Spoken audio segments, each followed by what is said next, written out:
Samoa's capital, Apia, is bustling, getting ready for the annual Te Wila Festival, a highlight on the tourism calendar.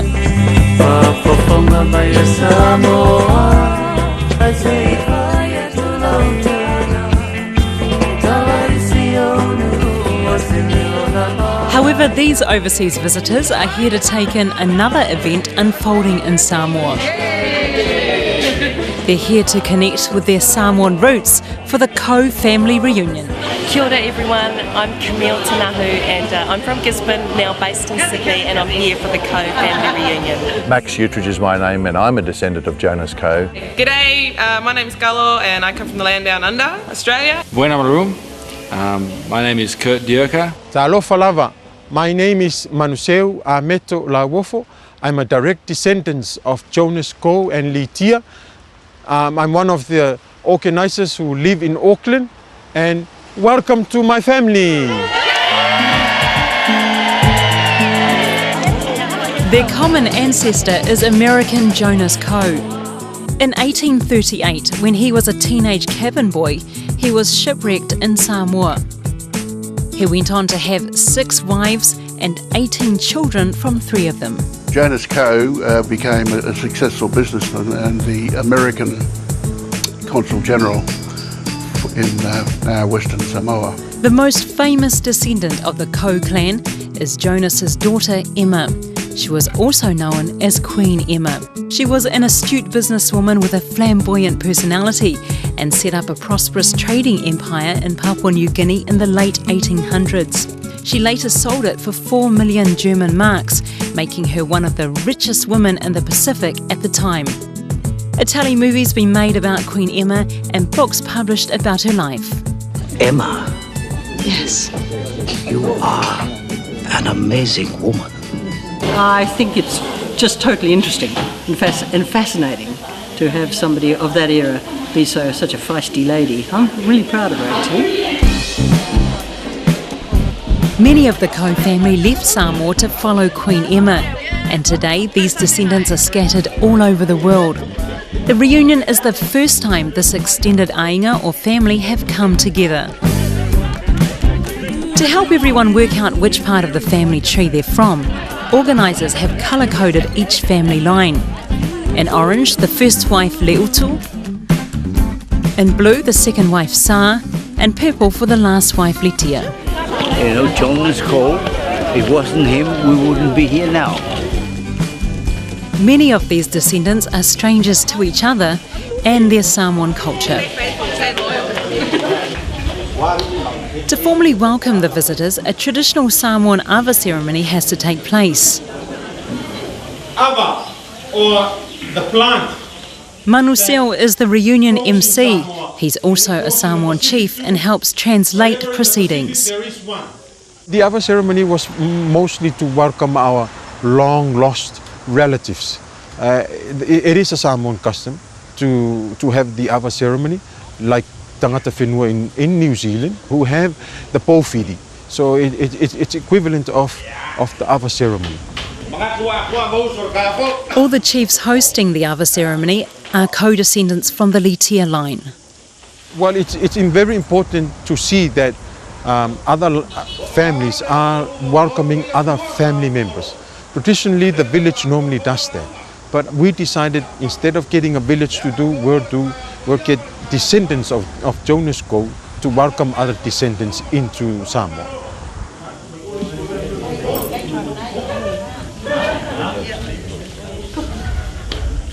Because originally I was only pointed out to them just to have a sip, but most of them have the whole cup.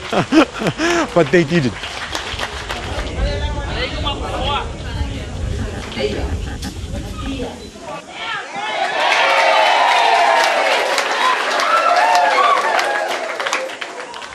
Amaria Hutchin has come all the way from Christchurch for the reunion.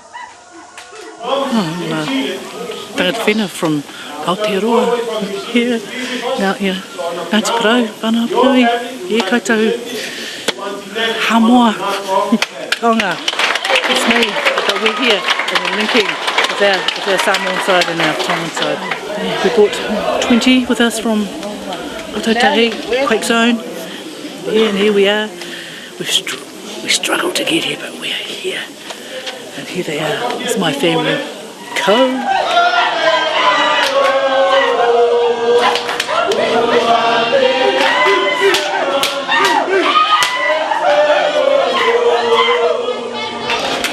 What are you looking forward to most from the rest of the trip?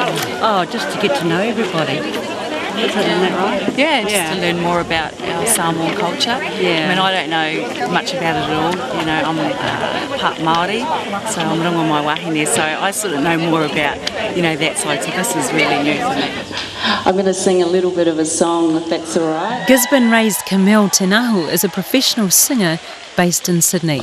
I know you won't let me hear you whisper, but I don't know it well enough, so I might just do a little bit of a song that I wrote for my nana. She was the hottest thing around when the walls Her grandmother Kathleen Jacobs was going to be the oldest co-descendant at the reunion. And we went and brought my mum with us, and she's 90, but she passed away a few weeks ago, and she was so looking forward to it. You just can't help adore Alpha Finne from Samoa. To think like yesterday we were strangers and today whānau, Yeah, it's lovely. Coming up, the incredible story of the most famous descendant of the Coe family, Queen Emma. Well, Emma obviously was the flamboyant one, possibly arrogant, obviously naughty. I have not read of any woman who created such a massive fortune in her lifetime from nothing as Queen Emma.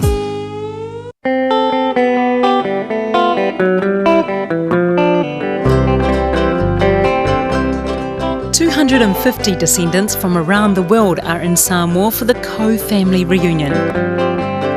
Their ancestor American Jonas Coe died in Samoa around 120 years ago. Today's reunion program includes visiting family graves in Mangiangi.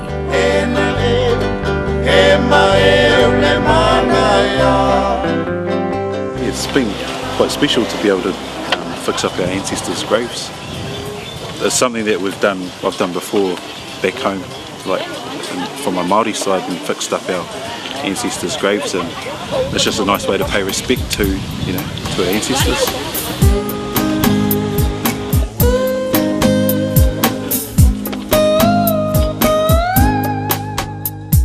The most famous of the Coe family descendants was Jonas's daughter Emma.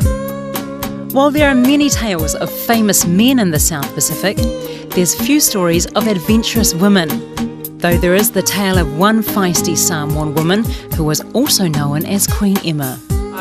Well, Emma obviously was the flamboyant one, the very sure of herself one, possibly arrogant, obviously naughty.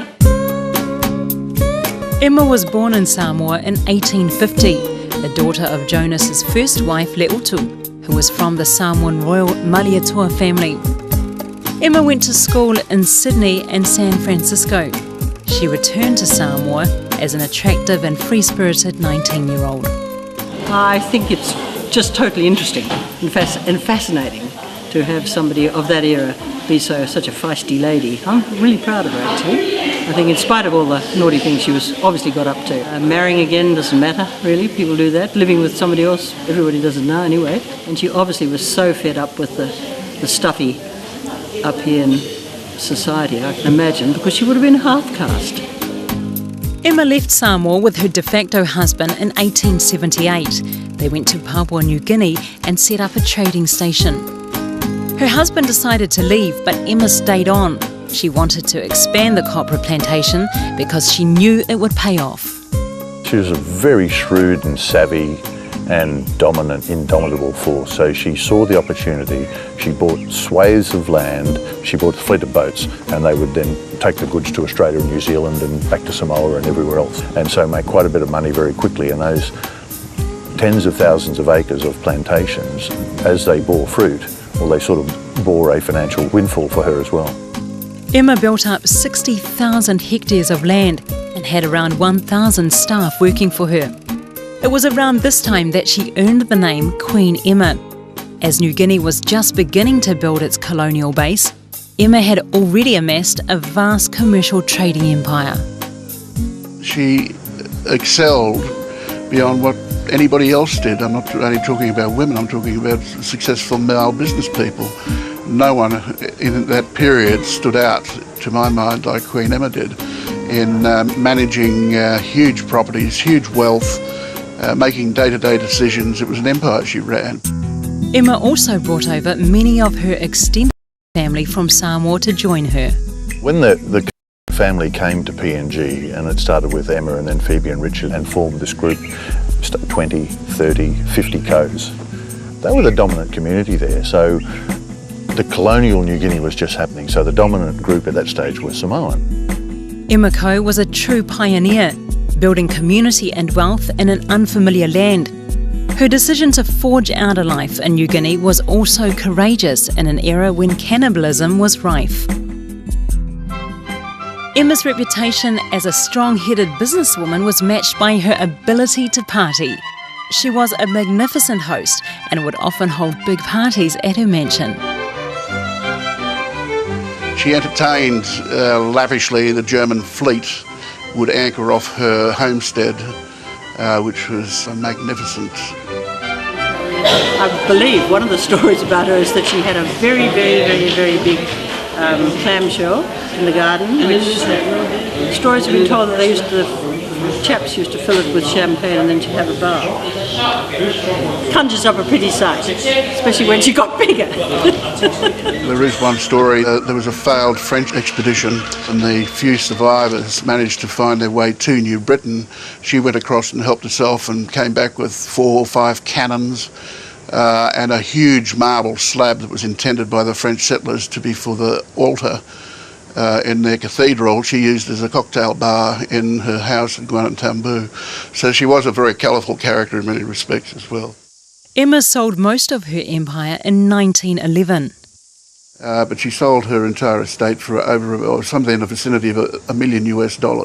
We're talking about massive wealth, particularly to be held by one woman, yes, in those days. So Emma sells up in 1911 and moves to Sydney, and she buys 7 acres on Mossburn, one of the prime real estate areas in Sydney near the Harbour Bridge. She wanted to use her money, she loved to travel, so instead of staying in Sydney that much, she travelled to Europe, and she went to Monte Carlo, in Nice, and Milan, Berlin, and she went and visited the Vatican and had audiences with the Kaiser in Germany, and so she travelled and lived high on the hog. Money was no issue in her travels and staying in the finest hotels in the world in Northern Europe and America. Queen Emma died in Monte Carlo in 1913. While she'd lived a colourful and extravagant life, the backbone of her success was her younger sister Phoebe.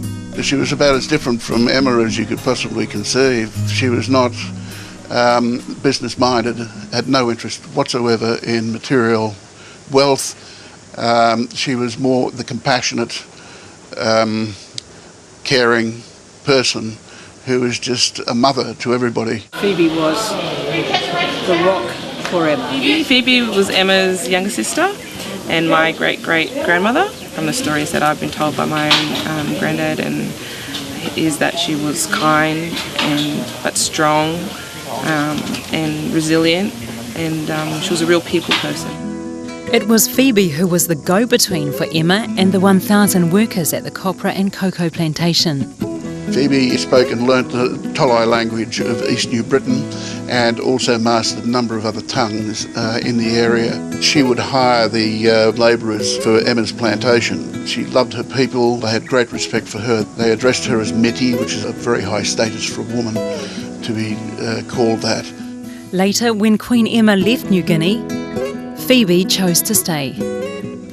She begged her sister, implored her, you come with me and we'll set up in Sydney together, because they've been together their entire lives and they were yin and yang, but they were very close. And Phoebe said, no, listen, what would my people do? This was her country. She was Samoan and she was forever Samoan, but she was a person of the Gazelle Peninsula of New Britain, and she decided to stay. During World War II, when Japan invaded New Guinea, Phoebe was made a prisoner of war. It was a very tough life, there was very little food, and in the end, she starved to death. And she starved to death in 1945, so she didn't make it to the end of the war. Phoebe was buried in the jungle for 60 years. She lay in an unmarked grave. Her family could not find her. Until 2004, her descendants returned to rebury her.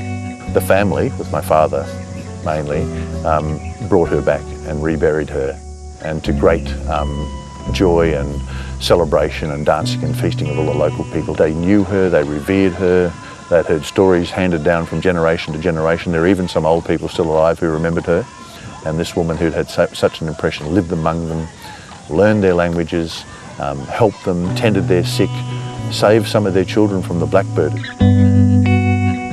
I feel very connected to Phoebe, you know, another Polynesian woman with a big heart and strong family values. I definitely feel a connection to her.